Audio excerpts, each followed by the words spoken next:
Bonjour à tous, j'espère que vous allez bien. Aujourd'hui je vais vous présenter les livres que j'ai reçus durant les mois de février et de mars.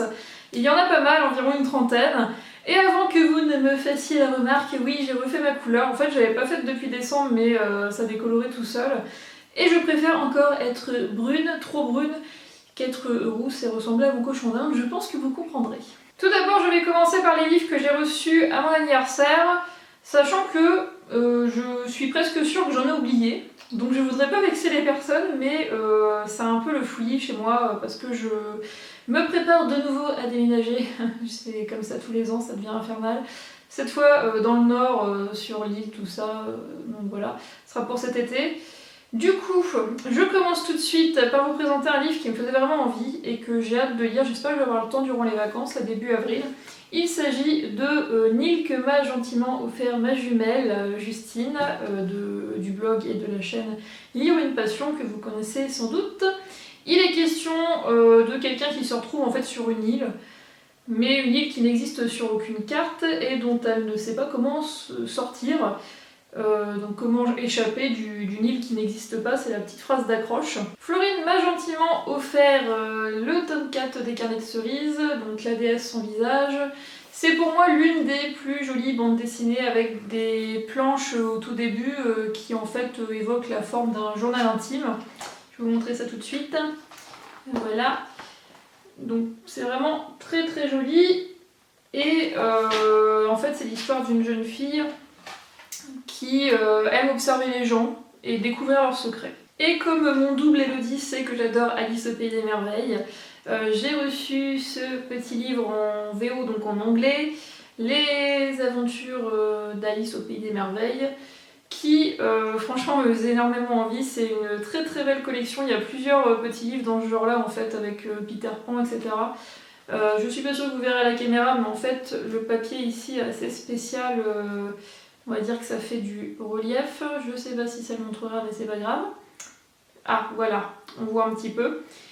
Et du coup j'ai vraiment hâte de relire un peu tout ça en anglais. J'attends aussi en fait d'avoir le livre de Benjamin Lacombe, Alice au Pays des Merveilles, avec toutes ces illustrations là. J'espère aussi avoir des sixièmes, peut-être l'an prochain pour pouvoir l'étudier, ça peut être sympa. Donc on verra, en tout cas, très très belle couverture hein, pour ceux qui aiment bien lire en anglais. Et pour mon anniversaire, je me suis offert 2 livres. Donc il y en a un, vous l'avez déjà vu dans le book flash, du coup je passe rapidement, c'est un contemporain avec plein d'émotions que j'ai beaucoup aimé. Les derniers jours de Rabbit Haze. Et l'autre par contre traîne un peu en longueur. La petite boulangerie au bout du monde, quelque chose comme ça. C'est assez sympa, c'est assez simple, c'est du contemporain aussi. Je ne dis pas que je n'aime pas, je dis que je traîne un peu à le lire. C'est l'histoire d'une femme qui va se réfugier dans un port tranquille et qui va se consacrer à son passe-temps favori, fabriquer du pain. C'est mignon, mais pour le moment c'est pas addictif. Ensuite, du côté des achats, il y a Nymphéa Noir. Ouais, moi je me mets à lire du roman policier. On aura tout vu. Dernièrement j'avais lu De Force de Karine Gibel. D'ailleurs, je ne sais pas comment on prononce son nom, j'ai entendu Guibel. C'est Guibel ou Gibel? Je ne sais pas, j'ai un peu la honte, mais c'est pas grave. Pour ce livre-là, on a donc une enquête des meurtres, 3 femmes, et Nymphéa Noir, ça se rappelle en fait les tableaux impressionnistes de Claude Monet. Nymphéa, la série des Nymphéas avec Giverny, tout ça, qui est pas si loin que ça de chez moi. Et j'avais d'ailleurs fait mon TPE de première sur l'impressionnisme. Donc bon, ça peut être sympa, après ça parle pas forcément que de ça, mais du coup, voilà, je l'ai acheté. Merci d'ailleurs aux tentatrices qui me l'ont fait acheter. Et un livre au nom toujours aussi imprononçable, ça fait un peu un nom de nuage quoi. Homunculus, moi je m'amuse à le dire comme ça aussi, hein. Bon, qui est super beau visuellement, j'essaye de vous le montrer, voilà. Donc bon bah voilà, qu'en dire, hein, il est sorti il y a très longtemps en fait, c'est une très belle réédition avec pas mal d'autres livres de style steampunk. Le steampunk, c'est tout ce qui est fantasy à vapeur, science, rétrofuturisme, en fait on vous envoie au 19e siècle, mais avec des technologies futuristes, voilà, pour faire simple. Et du coup ici en fait on suit une course-poursuite après une créature liée à l'éternité et tout le monde veut avoir cette créature-là. Il y a des gens un peu fous, il y a des zombies, etc. Ça a l'air assez loufoque. J'ai aussi craqué pour Dysfonctionnel qui est là une lecture plutôt jeunesse, plutôt sympa, qui a, je pense, le don de nous faire rire, avec une famille dysfonctionnelle dans laquelle rien ne va plus. On a, je crois, 7 ou 6 frères et sœurs, avec une mère qui est à l'asile, le père qui est en prison, et l'une des jeunes va découvrir l'amour. J'espère que ça tourne pas trop autour de la romance non plus, et qu'on va vraiment avoir le côté un peu foufou. Donc voilà, merci aussi aux tentateurs de la logo, hein, parce que ça c'est pas par hasard non plus. Ensuite il y a l'œil de Shaq qui est en fait sur ma table de chevet, j'ai un petit peu la flemme là. Donc c'est l'histoire d'un personnage qui va essayer de retrouver une sphère qui était la cause des cataclysmes qui ont mis fin à la civilisation maya. Ma phrase contient beaucoup de relatives, mais je pense que vous avez compris qu'en gros, il faut pas laisser le bonhomme trouver la sphère, en plus de ça c'est un délinquant, c'est pas bien, il va faire sauter tout le monde, voilà. Bon là je glose un petit peu, hein, mais bon ça a l'air assez documenté. J'ai vu un avis plutôt mitigé, pour le moment ça m'a un peu refroidi. Mais j'ai quand même hâte de le lire, surtout que l'objet livre est très beau et je ne l'ai pas à côté de moi, mais en fait il est noir comme vous l'avez vu sur la couverture, je vous ai mis sur le côté, et les pages autour sont toutes rouges en fait. Et j'ai aussi acheté Maestra, donc là c'est un thriller érotique qui a fait vraiment parler beaucoup de lui. C'est pour ça que je le lis, parce que sinon c'est pas du tout mon genre de lecture. Et les questions d'une femme fatale, Maestra je suppose que ça veut dire la maîtresse, voilà, la femme dominante, et aussi d'œuvres d'art. C'est ma lecture en cours, donc je vous en parlerai très prochainement. Pour le moment, on va dire que j'ai lu les 100 premières pages et j'aime plutôt bien. Plutôt bien, voilà. On va dire que c'est assez spécial. Je vais pas non plus en faire tout un fromage, mais ça me plaît bien pour le moment, donc on verra ce que ça donne. Chez la collection R, j'ai gagné dernièrement l'épreuve non corrigée du sang des dieux et des rois, qui est une saga historico-fantasy. Oui, c'est comme ça qu'on dit, donc avec de l'historique et de la fantasy. Pas mal de personnages, dont Alexandre, l'héritier du trône de Macédoine. J'ai lu environ 5 chapitres. C'est plutôt bien, très documenté, mais c'est vrai que c'est pas non plus hyper addictif. Pour le moment, je m'y suis pas trop relancée. On va dire que j'ai commencé il y a 4-5 jours et j'ai pas continué tout de suite. Parce que vous savez, moi je lis plusieurs livres en même temps, hein. Donc là je lis Maestra, je lis La petite boulange 2 du bout du monde que j'ai laissé sur le côté, Le sang des dieux et des rois. Sur ma Kindle j'ai 1984, mais vous savez avec le de Haruki machin truc là. C'est 1Q84, mais je trouve que ça fait un peu vulgaire dit comme ça ce titre là, enfin bon voilà. Et du coup ouais, j'ai à peu près 4 lectures en cours. Heureusement les vacances approchent, je vais pouvoir les terminer pour pouvoir commencer autre chose proprement. On va donc passer maintenant au partenariat que j'ai reçu donc de la part des maisons d'édition partenaires. Tout d'abord Nathan, alors je vais pas le dire forcément à chaque fois, hein, voilà. Vous avez un album jeunesse Nos Saisons que j'ai demandé, donc qui est plus pour les jeunes, mais je trouvais ça assez poétique, ça peut toujours me resservir d'ailleurs en cours, avec ici des souvenirs. Par exemple, si je vous lis le premier, je me rappelle quand j'étais petite, comme j'aimais faire voler les feuilles d'automne autour de moi, je courais, je dansais et tout tournait. Et vous avez l'illustration, voilà, qui est plutôt sympa, et c'est des petits souvenirs comme ça. Au fur et à mesure, j'avais posté quelques photos sur Instagram quand je l'avais lu il y a déjà un petit moment.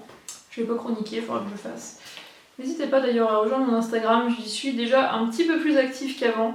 Pareil sur Twitter, j'essaie aussi de m'y mettre, hein, voilà, ça vient. Dernièrement, j'ai aussi fait partie du jury E. Donc c'était un jury pour des nouvelles numériques.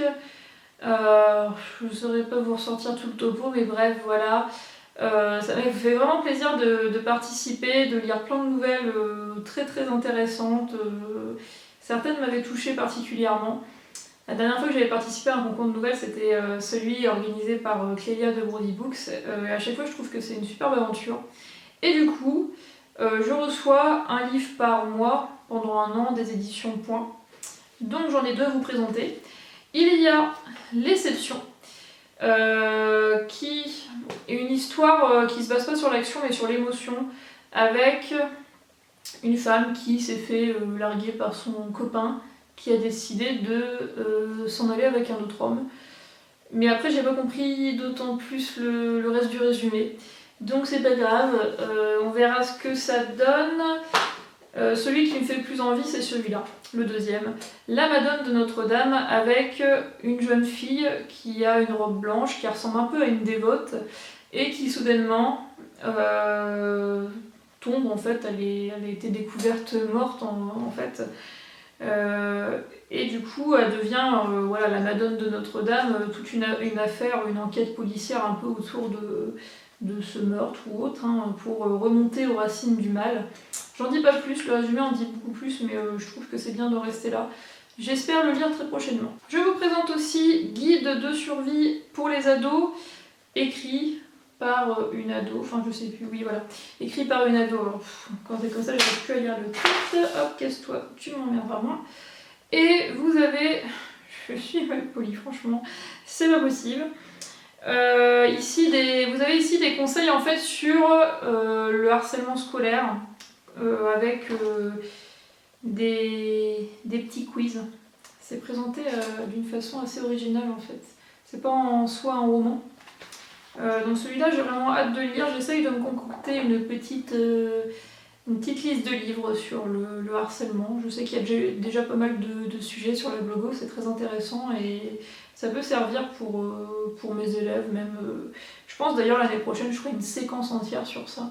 Ça peut être sympa, il y a pas mal de choses, puis en général ils ont pas mal de choses à dire, donc voilà, je réfléchis, vous voyez. Non, parce que maintenant que je suis plus blonde, je peux faire croire que je réfléchis.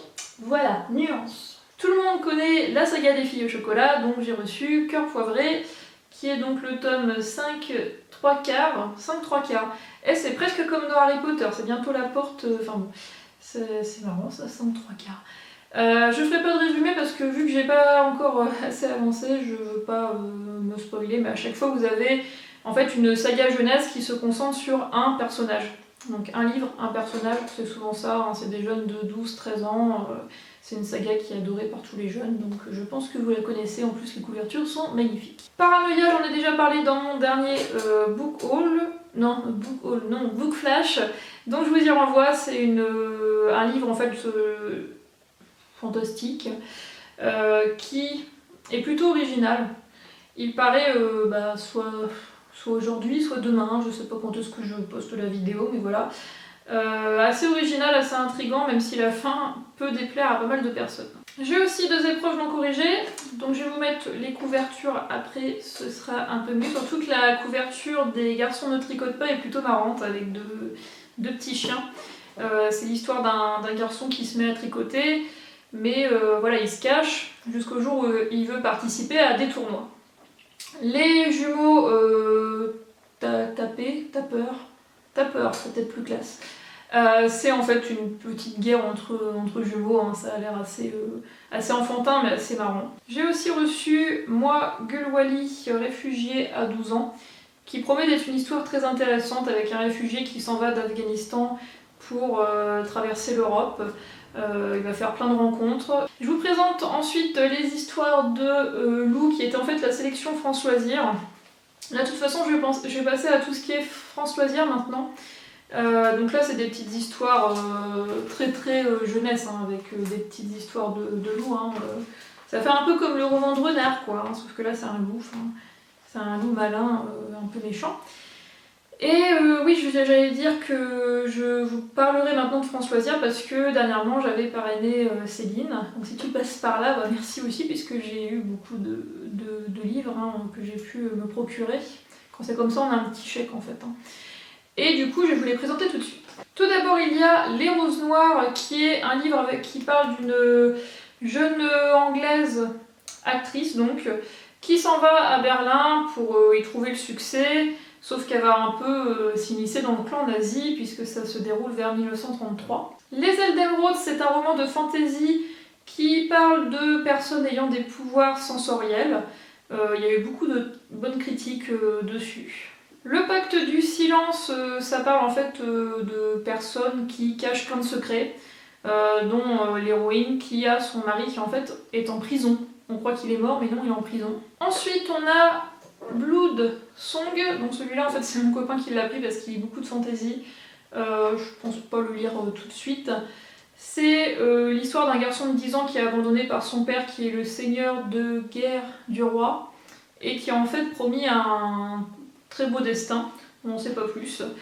Et Les couleurs de l'espoir, c'est l'histoire d'une coiffeuse noire qui parle à une de ses clientes, une dame âgée blanche, qui va en fait lui confier plein de secrets. Donc on se doute aussi que c'est par rapport à la ségrégation, etc. Ça a l'air très très intéressant aussi.